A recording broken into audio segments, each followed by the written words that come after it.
आता या क्षणाची सगळ्यात मोठी बातमी येते। बारामतीत अजित पवारांच्या विमानाला अपघात झाल्याची माहिती कळतेय। लँडिंग दरम्यान अजित पवारांच्या विमानाचा अपघात झालाय। विमानातील काही जण जखमी झाल्याची माहिती कळतेय।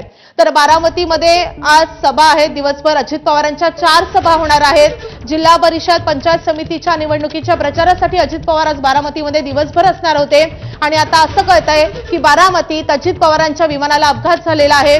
उपमुख्यमंत्री अजित पवारांच्या विमानाला लँडिंगच्या दरम्यान अपघात झाल्याची माहिती कळते। आताची सगळ्यात मोठी अपडेट समोर येते।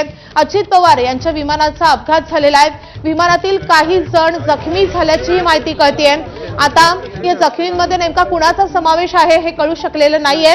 मात्र विमानात त्यावेळी अजित पवार, त्यांचे सुरक्षा रक्षक आणि वैमानिक असल्याची माहिती कळते।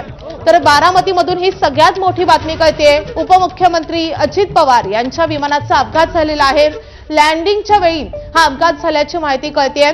आज दिवसभर अजित पवारांच्या बारामतीत 4 सभा होणार होत्या आणि त्यामुळे आज दिवसभर अजित पवार बारामतीतच राहतील असं सांगितलं जात होतं आणि त्या पार्श्वभूमीवर आता ही मोठी बातमी येते। अजित पवार यांच्या विमानाचा अपघात झाल्याचं कळतंय। त्यावेळी विमानामध्ये अजित पवार, त्यांचे सुरक्षा रक्षक आणि वैमानिक उपस्थित असल्याचं कळतंय। आपले प्रतिनिधी जयदीप भगत आपल्या सोबत आहेत। जयदीप, काय प्राथमिक माहिती मिळते? हा अपघात नेमका कसा झाला आणि अजित पवार कसे आहेत? खरं तर माधवी, काही वेळापूर्वी हा अपघात झालेला आहे अशी माहिती मिळते आहे। ज्यावेळेस धावपट्टीवरती बारामतीमध्ये विमान उतरत होतं त्यावेळेस त्यांच्या विमानाला जो आहे तो अपघात झालेला आहे। त्यामध्ये उपमुख्यमंत्री अजित पवार, त्यांचे सुरक्षा रक्षक आणि वैमानिक होते। या ठिकाणी जे आहे ते आता मोठ्या अग्निशामकच्या गाड्या या ठिकाणी दाखल झालेल्या आहेत। खरं तर उपमुख्यमंत्री अजित पवार यांचे जे आहे ते आज बारामतीमध्ये 4 ठिकाणी सभा होत्या आणि नियोजित होत्या आणि त्यासाठी उपमुख्यमंत्री अजित पवार जे आहेत ते मुंबईवरून बारामतीला येत होते आणि येताना जो आहे तो बहुधा विमान लँड होताना जो आहे तो अपघात झालेला आहे। आणि त्याच्यामध्ये अजित पवार यांचा बारामतीमधल्या मीरा वागत असेल, इपणदरे असेल, करंजे पूल आणि सुपा या ठिकाणी ज्या आहे त्या सभा होत्या। त्यासाठी उपमुख्यमंत्री अजित पवार या ठिकाणी येत होते आणि गाडी या ठिकाणी जो आहे तो त्यांचा लँडिंग होताना अपघात झाल्याची आहे ती प्राथमिक माहिती आहे।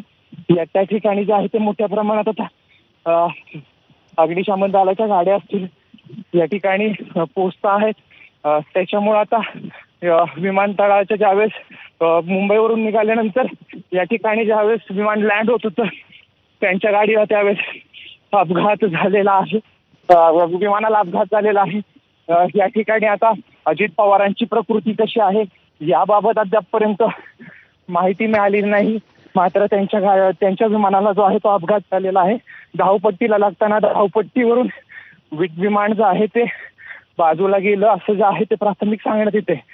अद्यापपर्यंत कुठलीही अधिकृत माहिती मिळालेली नाहीये। मात्र या ठिकाणी जे आहे ते उपमुख्यमंत्री अजित पवारांचं विमान अपघात झाल्याचं एवढीच आतापर्यंत माहिती आहे। जयदीप, हे विमान नेमकं कुठे अपघातग्रस्त झालेलं आहे आणि त्यावेळी विमानामध्ये नेमके कोण कोण होतं? खरं तर हे विमान जे आहे ते धावपट्टीला लागताना ज्यावेळेस गोजूबाबी, बारामती तालुक्यातलं गोजूबाबी ज्या ठिकाणी विमानतळ आहे त्या ठिकाणी विमान उतरत असताना हा अपघात झालेला आहे। त्या अपघातामध्ये उपमुख्यमंत्री अजित पवार, त्यांचे सुरक्षा रक्षक आणि वैमानिक होते। आता नेमकं कुणाची प्रकृती कशी अद्यापपर्यंत पण अजित पवारांच्या या ठिकाणी जे आहे ते आपण अवघ्या काही वेळामध्ये त्या ठिकाणी पोहोचतो आहेत। ज्यावेळेस धावपट्टीला विमान लागत होतं त्यावेळेस जो आहे तो अपघात झाल्याची प्राथमिक माहिती आहे। आणि आता या ठिकाणी जे आहे ते विमानतळावरती अग्निशामक दलाच्या गाड्या पोहोचलेल्या आहेत। वेगवेगळ्या ज्या आहेत वेगवेगळ्या खात्याचे अधिकारी पोहोचलेले आहेत आणि या ठिकाणी जे आहे ते अवघ्या काही वेळामध्ये नेमके काय झाले समजू शकेल। आता आपण त्या ठिकाणी पोहोचतो आहोत आणि त्यानंतर ज्या नेमकं काय आहे कुठल्या अधिकृत, कारण आता सध्यापर्यंत कुठल्याही प्रशासनाशी बोलणं होत नाही। अधिकाऱ्यांचे फोन जे आहेत ते व्यस्त असल्यामुळं नेमकं काय झालंय सांगू शकलं नाही। परंतु जोपर्यंत जी माहिती मिळते उपमुख्यमंत्री अजित पवारांच्या